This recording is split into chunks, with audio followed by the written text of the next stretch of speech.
In 1867, the United States of America purchased Alaska from Russia. While the deal added over 586,000 square miles of resource-rich territory to the U.S., it was not a popular idea when Secretary of State William Seward first proposed it. During the mid-1700s, Russia became the last European power to colonize North America, creating small fur trading outposts in the area now known as Alaska. Over the next century, Russia would invest heavily in its North American settlements, but without seeing a very profitable return. Russian wisdom started industries, scattering free people over the seas to come to new places and seek out profits for the fatherland's benefit and monarchical honor. Governor Alexander Baranov, 1799.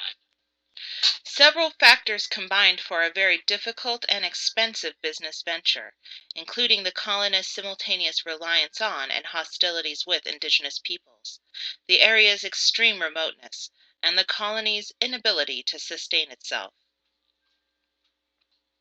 By the 1860s, Russia was competing on the North American Pacific coast with Great Britain and the United States. Yet, there were only about 800 permanent Russian residents in all of Alaska. Having recently lost the Crimean War to Britain, and their diplomatic relationship remaining icy, Russia now looked to weaken the Brits wherever they could. Selling their territory to the Americans made economic and political sense.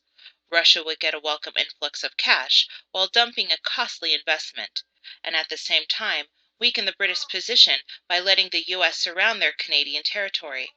The isolated area would also be a difficult target to defend if war broke out again. U.S. Secretary of State William Seward could see the benefits of acquiring Russian America.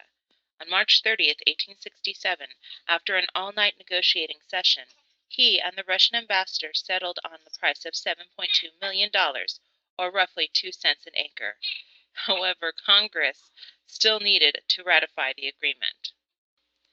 This would prove challenging. President Andrew Johnson was extremely unpopular, and Congress tended to block any legislation proposed by him or his staff. Hard work by Seward and Senate Foreign Relations Chair Charles Sumner eventually won over the Senate, who approved the treaty by an overwhelming vote of 37-2. But it would be over a year before the House would also finally consent to allocate the funds. The American public was another matter.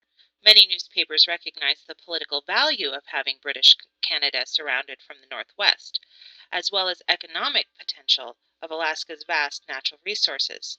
However, some newspapers, perhaps reflecting the wave of resentment towards President Johnson, ridiculed the treaty as Seward's folly and Alaska itself as Seward's icebox and Walrussia. They doubted America's ability to populate the territory and the issues that would arise from incorporating more Native Americans under U.S. jurisdiction. The whole scheme has been cooked up between Mr. Seward and the Russian minister for reasons purely personal to each. The treaty has a clause in it binding us to exercise jurisdiction over the territory and give government to the 40,000 inhabitants who are now crawling all over it on snowshoes. Some of these are savage Indians of the most dangerous character. What will government of this ice-covered desert cost? New York Tribune, 1867. But as more facts about the resource-rich land were made known, the American public steadily came around. Over a decade later, when gold was found in the North, the rest of the country finally got a taste of Alaska's monetary worth. Alaska has enjoyed heavy investment and growth ever since. Seward himself had a glimmer of what lay ahead for his notorious acquisition. When asked what his greatest achievement was, he said, "The purchase of Alaska, but it will take the people a generation to find it out."